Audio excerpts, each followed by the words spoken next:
Sai Ram. Take a drop of milk and put it into a bowl full of poison.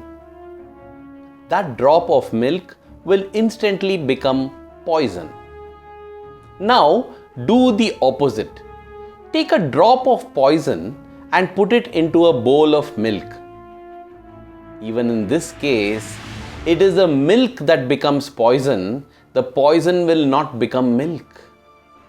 That is the reason why Swami would tell us, run away from bad company. Because the power of negativity and bad company is such that it will pull down and suck the goodness out, however good you think you might be. In fact, this is an example that becomes particularly poignant when we think of people who speak negative about Swami, of different websites or literature that speaks ill about Swami. The milk is the experience that we have with Swami.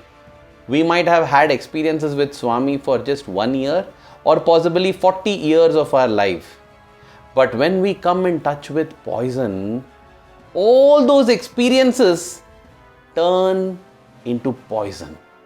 That is the vicious power of this poison called doubt, which is sown in our hearts and minds by people who speak negative about Swami and poisonously against Swami. And that is why the solution is to keep away from all of that. This only got strengthened and reinforced even more within me when I heard the experience of Brother Sunam Tenzin.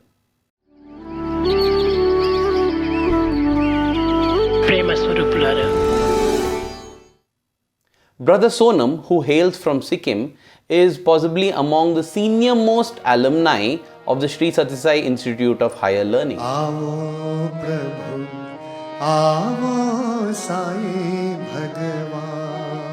He has been blessed by Bhagwan to play the harmonium, to compose several bhajans, to be an integral part of the bhajan group, and has got many chances and experiences in the divine presence. He continues to sing bhajans and inspire the world with his love for Bhagwan. And this particular incident happened in 1984.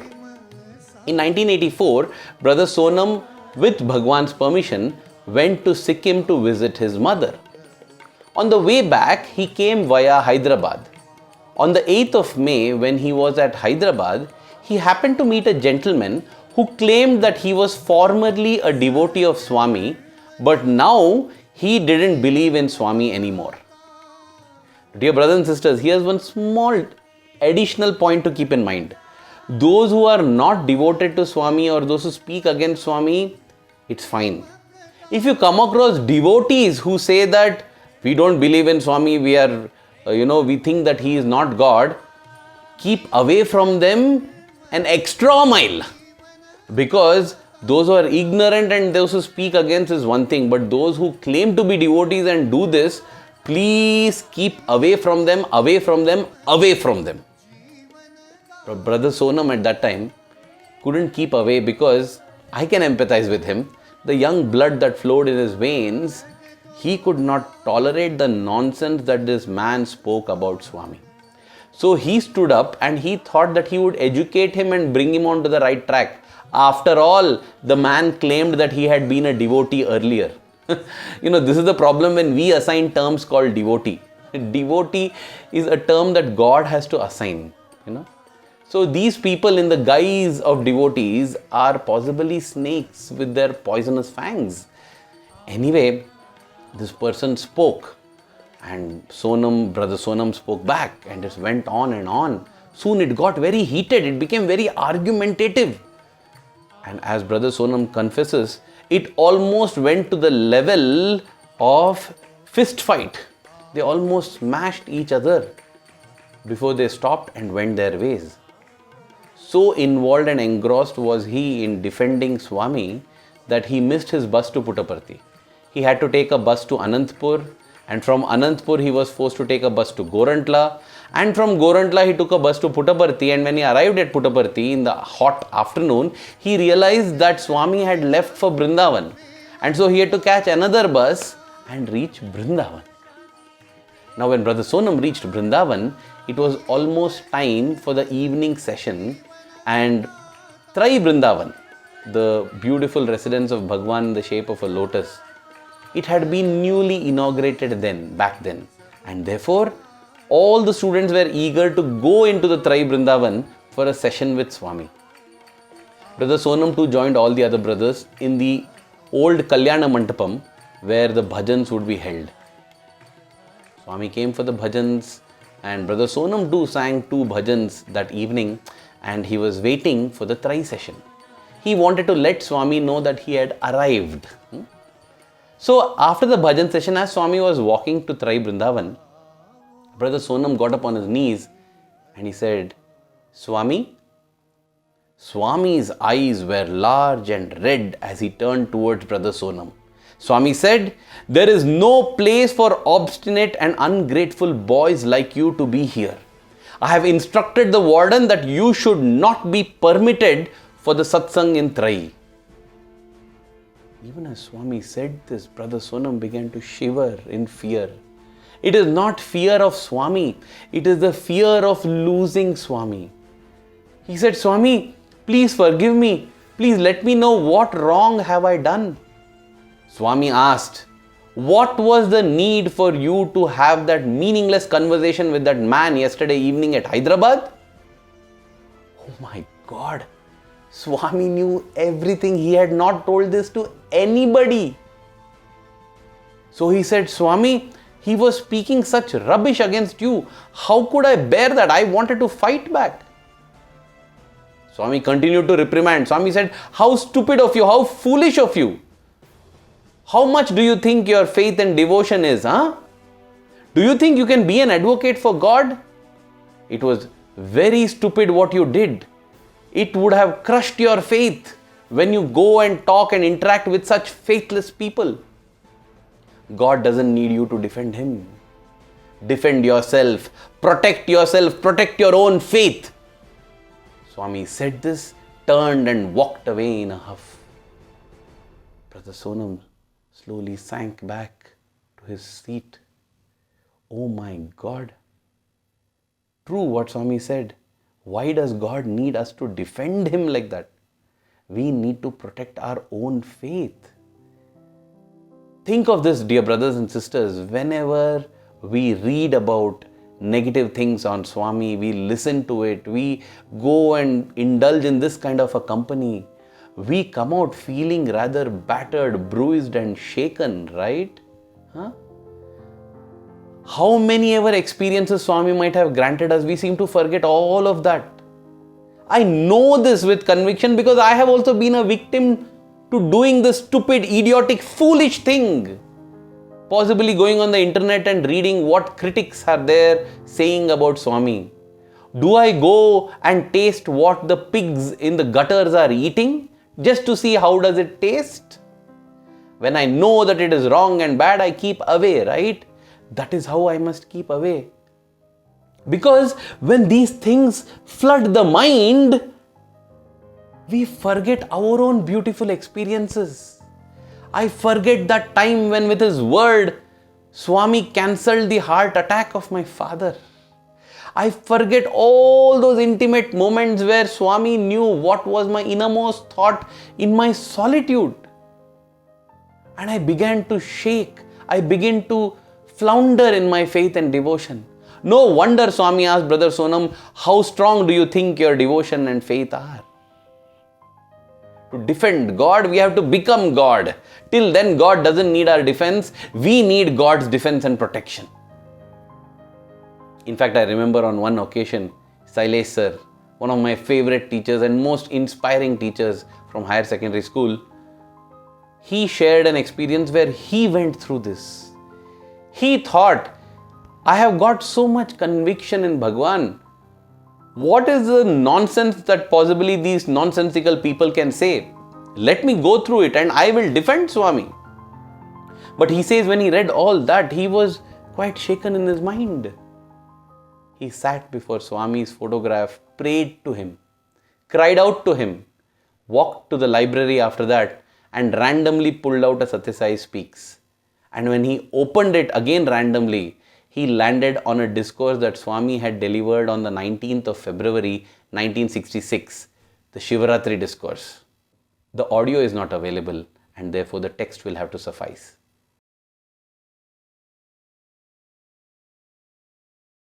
You see a plane zooming in the sky. Someone tells you that it is flown by a pilot, but you refuse to believe because you do not see him from where you are. Is this correct? You must go into the plane to see the pilot. You cannot deny his existence standing on the ground. You have to guess that since the plane is flying, it must have a pilot. So too, seeing the universe, you have to guess the existence of God, not deny him because you are not able to see him. People do not believe in God, but they believe newspapers and the news they publish about things that they do not see or cannot see. A blind man is in darkness, and when he denies there is light, we need not attach any value to his denial. I did not forget Brother Sonam's story. His story continued going downhill and further downhill. He could not attend those Trai Vrindavan satsangs. 3 weeks later, Swami returned to Puttaparthi. And now, Brother Sonam was a room leader. Those were the glorious years when Swami would give interviews every year to the room leaders, guiding them on how they should be ideal leaders. He was eagerly looking forward for this interview, which was scheduled for the 14th of June. But then, a couple of days before that, he got word from the warden that Swami had said he should be removed from room leadership. There went away another chance. Soon, he was made to stop playing harmonium in the mandir. He lost that chance as well. With all this gone, he was wondering how long would Swami continue to ignore him and not look at him. It went on from June to July and from July to August. In August, Swami had planned a grand birthday celebration for the first Vice Chancellor of the university, Shri V.K. Gokak, Shri Vinayak Krishna Gokak. He was turning 75. And for that, Swami wanted an elaborate music program. Now, Brother Sonam had been an integral part of every music program, every bhajan session in fact. But that year, that moment, he was kept out of it. Dear brothers and sisters, this is what happens when we indulge in negative and poisonous company.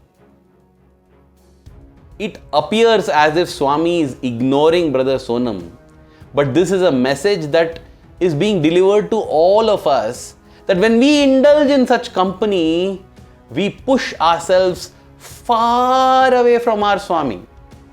Far, far away. And for a long period of time. Because that is what doubt does to faith. Doubt breaks down faith.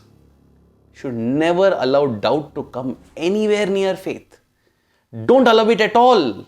Because to build back that faith takes time. To build back that rapport takes time. Just as it took for Brother Sonam back then in 1984. How then did he finally get back to his proximity with Bhagwan? Satsang. Satsang. Keeping company of good thoughts. When I say satsang, it doesn't mean sitting together and talking about Swami. That is just one form of satsang. Your thoughts, your words, your deeds. He constantly spent time thinking about Swami, grew in his yearning for Swami, and that yearning manifested as a beautiful composition. Not one, multiple compositions.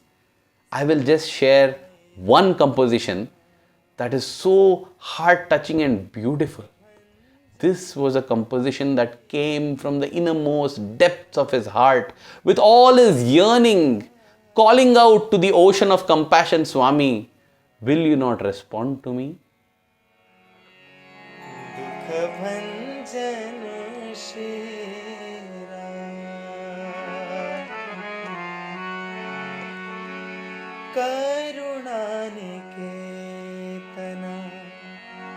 भक्त सखा प्रभु O the residence of compassion and karuna, you are the best friend of every devotee. Please take me in your refuge. You are the only one who can vanquish all my sorrow. Dukha bhanjan Shri Ram, Dukha bhanjan Shri Ram. You are present in all the three worlds. You are the embodiment of light. Tribhuvan sanchari Jyoti Swarupa. You are eternal, you are Niranjana, you are pure, blemishless. Nitya Niranjana. O ocean of love, you are the Adi, meaning the first. You are the Ananta, meaning endless. You were there before time and you will stay after time.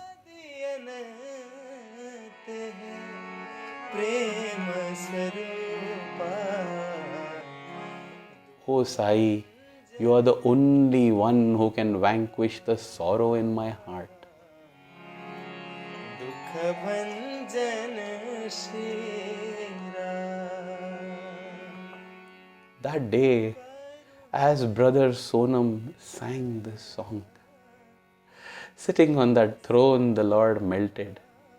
Swami looked at him, smiled at him, raised his hand in blessings, and enjoyed the bhajan as if it was the best ever bhajan composed in the universe in all times. Such was the joy with which Swami enjoyed the bhajan that Sonam knew that he had passed the test. And that made him resolve that come what may, when I meet poisonous snakes and scorpions who speak ill about Swami, my first recourse will be to run away from that company. I am not here to transform them. I am not here to change them. I am here to protect myself and grow in my love for Swami and grow in my journey towards Swami. And that, dear brothers and sisters, should be a lesson to all of us. Especially because I feel our monkey minds are such that even without provocation, we go searching for the negative things about Swami on many occasions because we think, how can that be true? I will be able to easily stand it and answer all this. Let us never waste this precious life when we have got a birth as a human being and we have got to know Swami. Let us utilize every moment we get to enjoy his leelas, enjoy his mahibas, to soak in his teachings so that one day we become one with him. Any other activity at best is a distraction, at worst is poison. Let us always remember that and offer our love to Bhagwan. Thank you. Jai Sai Ram.